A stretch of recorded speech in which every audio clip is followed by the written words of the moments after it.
Hello friends, আমার কিচেনে আপনাদের স্বাগত। আজকে আমি এই ভিডিওটাতে ভিলেজ স্টাইল মুরগির মাংস রেসিপি আপনাদেরকে বানিয়ে দেখাবো। আপনারা একবার same to same recipe follow করে বাড়িতে একবার চেষ্টা করে দেখবেন, দেখবেন এটা খুব মজার বানে। তো দেরি না করে চলুন আমরা ভিডিওটা শুরু করি। এখানে আমি 1 কিলো মতো মুরগির মাংস নিয়ে নিয়েছি। এটাকে এবার আমি 1 চা চামচ মতো হলুদ দিয়ে 5 থেকে 10 মিনিটের জন্য মাখিয়ে এইভাবেই ছেড়ে রেখে দেব। তার কারণ হলুদ দিয়ে মুরগির মাংসটাকে মেখে রাখলে মুরগির মাংস থেকে যে একটা গন্ধ বার হয়, সেই গন্ধটা কোনোদিনই আসবে না মাংস থেকে। তো সেই কারণে আমি এখানে 5 থেকে 10 মিনিটের জন্য ছেড়ে দিচ্ছি।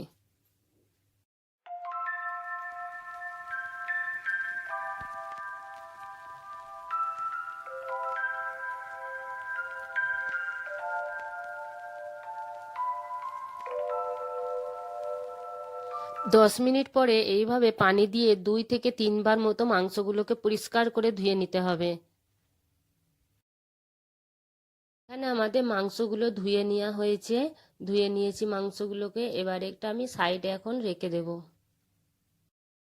এখানে আমি বড় বড় করে আলু কেটে নিয়েছি।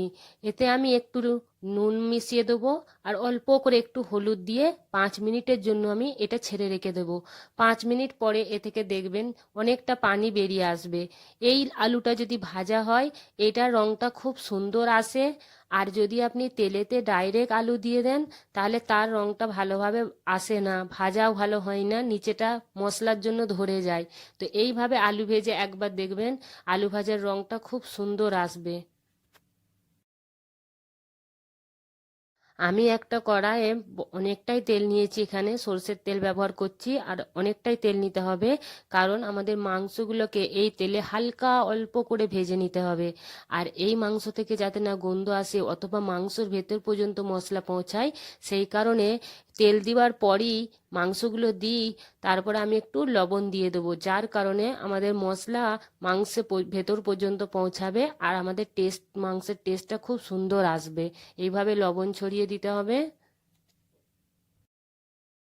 এখানে আমি মাংসগুলোকে 5 মিনিটের জন্য জোরে আঁচে ভালো করে ভেজে নেব। জাস্ট শুধু রংটা একটু চেঞ্জ হয়ে যাবে, তাছাড়া আর বেশি আমাদের ভাজলে চলবে না। এখানে প্রায় ভাজা ভাজা হয়ে গেছে। এবার আমি এইগুলোকে একটু তেলটা ভালো করে ঝরিয়ে এগুলোকে একটু একটা পাত্রে তুলে রেখে দেব। আমি সব মাংসগুলোকে ভেজে এইভাবে তুলে রেখে দিয়েছি। এদিকে দেখুন 5 মিনিট হয়ে গেছে, আলুগুলোকে এইভাবে আমি রেখে দিয়েছিলাম, এ দেখুন কত পানি বেরিয়ে এসেছে। এবার আমি ওই তেলেতেই এই আলুগুলোকে ভালোভাবে ভেজে নেব। আলুগুলো ভাজা হয়ে গেছে, প্রায় হয়ে এসেছে। দেখুন কত সুন্দর আলুর রং হয়েছে। এইভাবে অল্প মশলা দিয়ে আলু ভাজলে আলুর রং খুব সুন্দর দাঁড়ায়। আর যদি বেশি মশলা দিয়ে আলু ভাজেন তাহলে পুড়ে যেতে পারে বা আলুর ভালো রংটাও দাঁড়ায় না। এই দেখুন আমি এগুলো এবার তুলে রেখে দেবো সাইডে। এখানে এবারে এই তেলটা আমার এতটা লাগবে না, তো আমি এখান থেকে কিছুটা তেল তুলে নেব। এখানে এবার আমি এই মশলাগুলো দিয়ে আগে তেলে দেব। তো এখানে নিয়েছি আমি 2টো তেজপাতা, 1 চা চামচ মতো গোটা জিরে, একটু দালচিনি নিয়েছি, আর 3টে আমি এখানে এলাচ নিয়েছি, আর 5-6টা মতো গোলমরিচ নিয়েছি, আর এখানে লবঙ্গ নিয়েছি 7-8টা মতো, আর একটা শুকনো লঙ্কা। এই মশলাগুলোকে এবার আমি তেলে ঢেলে দিলাম। এগুলো একটু যখন হয়ে যাবে, এতে আমি 2টো বড় সাইজের পেঁয়াজ এতে আমি অ্যাড করে দিলাম। আমি এবার একটু স্বাদ অনুযায়ী লবণ দিয়ে দেব। আগে আমাদের মুরগির মাংসতে লবণ দেওয়া আছে, তো সেই অনুযায়ী আমাদেরকে দিতে হবে লবণ।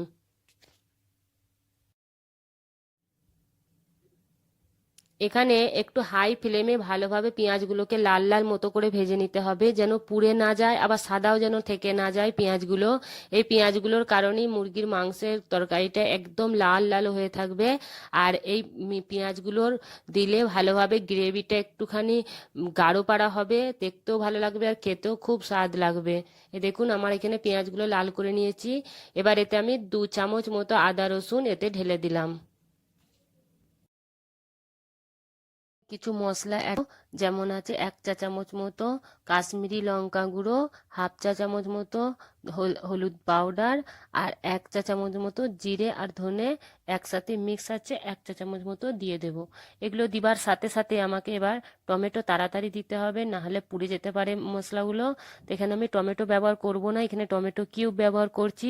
আমি এইভাবে বেশি দিনের জন্য টমেটো সংরক্ষণ করার জন্য আমি এইভাবে কিউব করে বানিয়ে রেখে দিই। তো এখানে 6টা কিউব আছে, মানে 1.5খানা টমেটো আমি তাড়াতাড়ি অ্যাড করে দিলাম।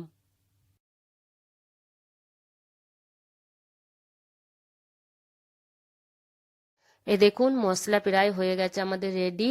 যখন উপরে তেল উঠে আসবে তখন বুঝতে হবে যে মশলাটা একদম রেডি। আর যদি মশলা যদি কাঁচা থাকে তাহলে মুরগির মাংসর রান্নাটা একদম ভালো হবে না। তো দেখুন তেল এসে গেছে, এবার আমি মাংসগুলো ঢেলে দেবো এতে।